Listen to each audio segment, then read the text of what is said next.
Hi friends, Hindi recording channel में आप सभी का स्वागत है। दोस्तों, आज के अध्याय में हम विद्या निवास मिश्र द्वारा रचित मेरे राम का मुकुट भीग रहा है निबंध के आधार पर मिश्र की भाषा पर विचार करेंगे कि उनकी भाषा कैसी है, उन्होंने इस निबंध में किस तरह की भाषा का प्रयोग किया है।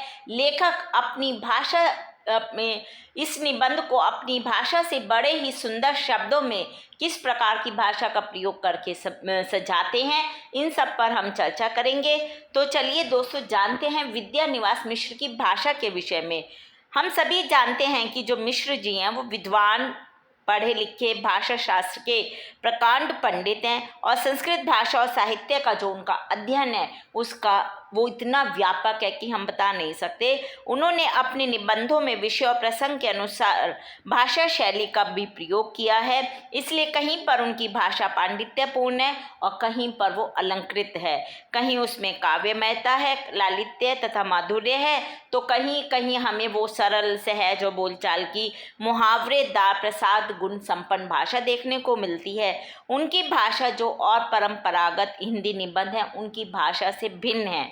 यदि उनके निबंध सामान्य पाठक के लिए, कई बार जब हम उनके निबंध पढ़ते हैं तो भाषा का जो है वो बड़ी दुरूह लगती है, लेकिन इतनी उसमें क्लिष्टता नहीं है, बल्कि उनकी जो भाषा है, उनके जो विचार हैं वो गूढ़ और गंभीर हैं। जो मेरे राम का मुकुट भीग रहा है उसमें भी उनके निबंधों उनकी सी भाषा के गुण मिलते हैं। जैसे मैं अभी आपको एक बताती हूँ, पांडित्यपूर्ण तत्सम शब्दावली प्रधान भाषा।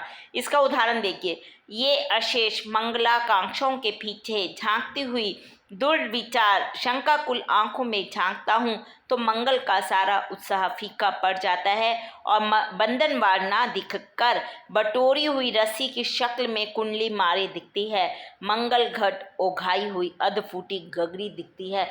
लेखक ने बड़े ही सुंदर तरीकों में किस तरह से, लेकिन ये भाषा थोड़ी क्लिष्ट बढ़ जाती है। कई बार सामान्य पाठक इस तरह की भाषा को नहीं समझ पाते हैं, लेकिन जब हम ध्यान से इनके निबंध पढ़ते हैं और इनकी भाषा का अध्ययन करते हैं तो हमें पता चलता है कि वो बड़ी ही गंभीर बात कह रहे हैं कि किस तरह से उन्हें खुशी में भी दुख दुखाई देता है। अब देखते हैं सहज सरल सुबोध प्रसाद गुण संपन्न बोलचाल की शब्दावली का कैसे प्रयोग किया है, उसका भी उदाहरण पढ़ देती हूँ। कुर्सी पर पड़े पड़े यह सब सोचते सोचते 4 बजने को आए। इतने में दरवाजे पर हल्की सी दस्तक हुई। चिरंजीवी निचली मंजिल से ऊपर नहीं चढ़े। सहमी हुई कृष्णा बोली, दरवाजा खोलिए। आंखों में इतनी कातरता थी कि कुछ कहते नहीं बना, सिर्फ इतना कहा कि तुम लोगों को इसका क्या अंदाज़ा होगा कि हम कितने परेशान हो रहे हैं। भोजन दूध धरा रह गया, किसी ने छुआ नहीं, मुंह ढाँप कर सोने का बहाना शुरू हुआ। दोस्तों, अभी हमने जो इससे पहले पढ़ी भाषा वो मंगल नाना के नाती, ये थोड़ी सी गहरी बात उन्होंने कही थी। और ये जो भाषा है वो बहुत सहज सरल है कि किस प्रकार जब लेखक के जो बच्चे बाहर गए हुए हैं वो देर से आते हैं तो कितना वो चिंतित हो जाते हैं और उनका आने पर दरवाज़ा खोलने के बाद वो सब परेशान होकर अपना मुंह ढाँप कर सोने का प्रयास करते हैं। बहुत ही सहज सरल भाषा का यहाँ पे लेखक ने प्रयोग किया है।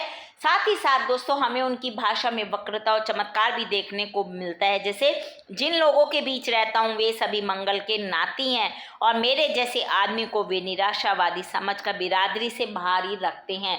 कितनी वक्रता है उनकी भाषा में, चमत्कार देख के डर लगता रहता है कि कहीं उड़कर उन्हें भी दुख ना लग जाए। बहुत ही अलग तरीके की भाषा का प्रयोग करते थे विद्या निवास मिश्र जी। दूसरी अगला इनकी देखते हैं भाषा की विशेषता, मुहावरों और लोकोक्तियों का प्रयोग इनकी निबंध में है। इनके प्रयोग से भाषा में सजीवता, पैनापन, चुस्ती और भाव को प्रभावपूर्ण ढंग से अभिव्यक्त करने की क्षमता आ जाती है। मिश्र जी अपने निबंध में इनका काफ़ी प्रयोग करते हैं और भाषा को चुस्त दुरुस्त बनाकर रखते हैं। उनके भाषा में लाक्षणिकता के साथ साथ व्यंजना का भी पैनापन आ जाता है, व्यंग की शक्ति भी बढ़ जाती है। जैसे तबीयत ढीली होना, मन रखना, चिरई कपूत नहीं, मुँह निहारना, राह जोड़ना, विसूरना आदि इन्होंने इस तरह के मुहावरे और लोकोक्तियों का प्रयोग किया है। साथ ही साथ इसमें इनके अलंकारों का प्रयोग कैसे है, जो मिश्र जी हैं वो कवि भी हैं, काव्यशास्त्री भी हैं और भाषा के ज्ञाता भी हैं। अतः अपने तथ्य को स्पष्ट तथा प्रभावपूर्ण बनाने के लिए वो कहीं कहीं यहाँ वहाँ अलंकारों का भी प्रयोग करते हैं, जैसे रूपक। दूध की तरह अपमान की ज्वाला में चित कूद पानी के लिए उफनता और बच्चों की प्यारी और मासूम सूरत देखते उन पर पानी के छींटे पड़ जाते हैं, उफान दब जाता है। उपमा लंका जैसे भूतों के सपनों के एक रील पर दूसरी रील चढ़ा दी गई हो। बड़े ही सुंदर और गहरे तरीके से लेखक अपनी बात कहते हैं। उपमान नया है, लेखक की सूक्ष्म निरीक्षण शक्ति और व्यापक जीवन अनुभव हमें यहाँ देखने को मिलता है। इस निबंध में कथा तत्व भी है, संस्मरण है, साथ ही साथ दृश्य और स्थितियों का भी लेखक ने वर्णन किया है। इसलिए कहीं कहीं उन्होंने छोटे वाक्यों का प्रयोग किया है, जैसे रात के 12 बजे लोग लौटे नहीं, गृहिणी बहुत उद्विग्न हुई, इतने में जोर की बारिश आ गई और उठने की तबीयत नहीं हुई, पत्नी किसी तरह शांत होकर सो गई। इस तरह से लेखक ने छोटे छोटे वाक्यों में अपनी बात को कहा है। दोस्तों, शब्द भंडार तथा शब्द चयन, शब्दों का भंडार इस निबंध में आपको देखने को मिलेगा। बड़े ही सुंदर तरीके से उन शब्दों को चयन करके लेखक ने किस तरह से प्रयोग किया, देखिए।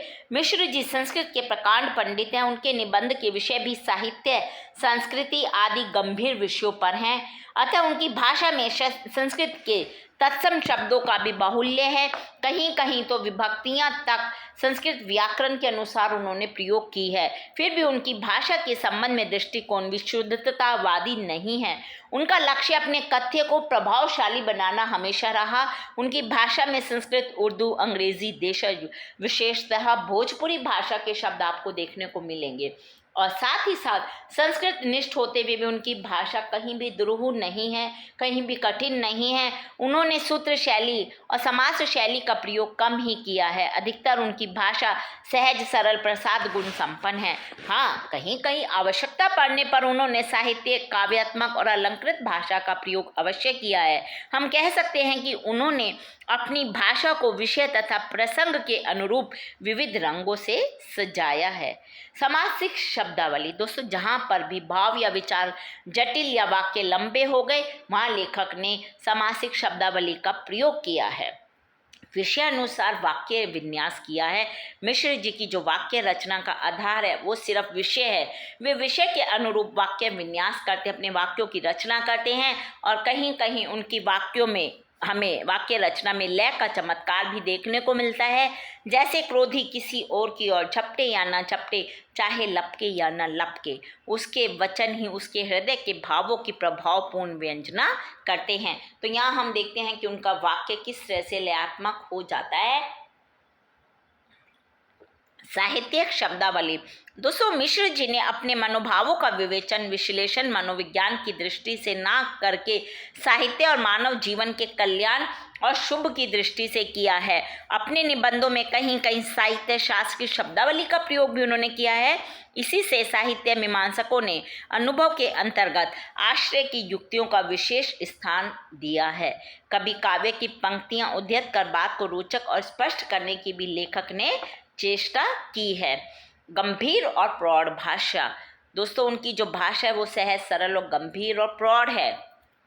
हम देखते हैं जब हम इनका निबंध पढ़ते हैं तो हमें पता चलता है कि भाषा पर उनका जो अधिकार है वो पूरी तरह से है।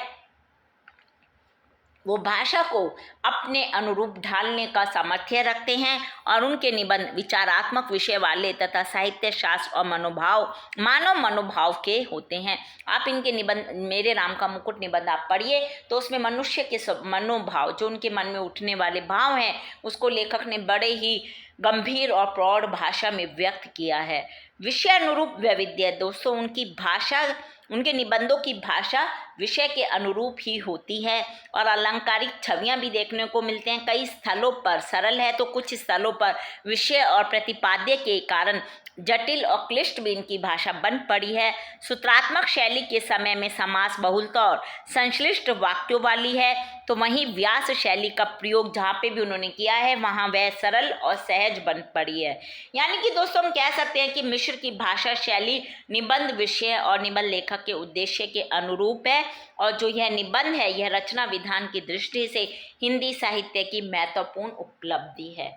तो दोस्तों, ये हमने आज के अध्याय में मेरे राम का मुकुट भीग रहा है निबंध के आधार पर विद्या निवास मिश्र की भाषा शैली पर चर्चा की। हिंदी भाषा के और भी प्रमुख विषयों विषयों पर हम आगे के अध्याय में इसी प्रकार चर्चा करते रहेंगे। पर दोस्तों, उसको सुनने के लिए आपको मेरे इस चैनल को लाइक और सब्सक्राइब करना होगा। धन्यवाद दोस्तों, आपका दिन शुभ हो।